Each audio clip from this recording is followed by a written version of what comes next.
about, and let's talk to Mark Ting for some advice here, Senior Investment Advisor at Hall as well. Let's start with the older generation, 50 plus.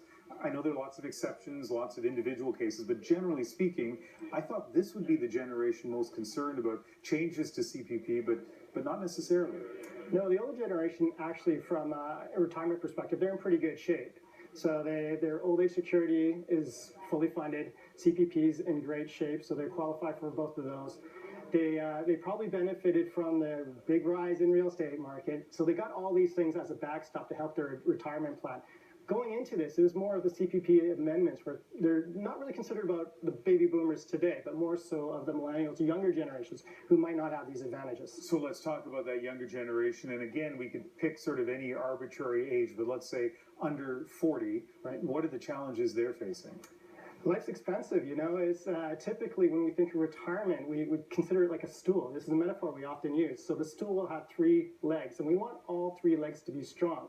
And those three legs would be CPP, public pensions, private pensions, as well as your personal savings, things like tax-free savings account savings or RSPs. What we're seeing now is there's been a massive shift in the employment structure where often you will not have private pension funds. I know I don't have one. And when it comes to saving, you know, life is expensive, paycheck to paycheck. It's really hard to save for the future.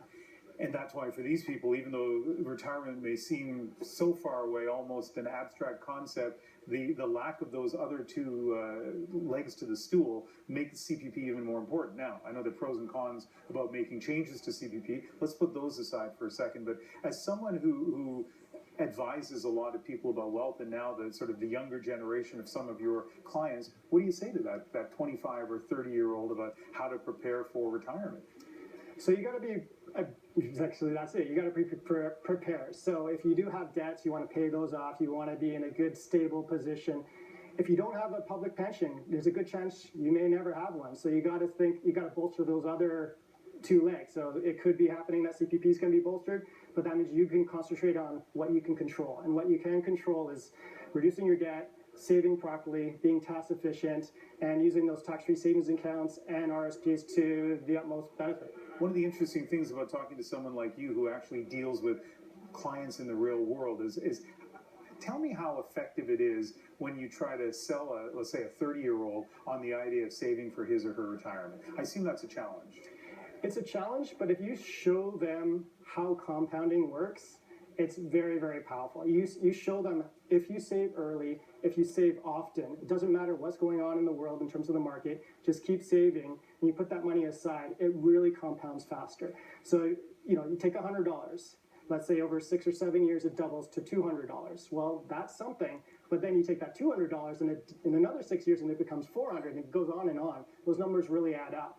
You get that in their mind, they buy into the process, and often they go with it. And what's the youngest age do you think that people realistically should start putting some money away for retirement? Well, my son just turned 11, and for his birthday, I bought him a stock. I bought him his favorite stock.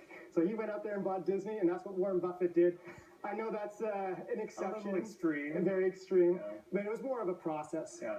Whenever you can. If you have debt, if you have other things that you got to worry about, I like people to have emergency funds, be out of debt or have reasonable debt, and then start saving. So I can't really give a time, but sooner you can do it, the better, because that time in the market really makes a big difference. All right, Mark, thank you very much. Thank you.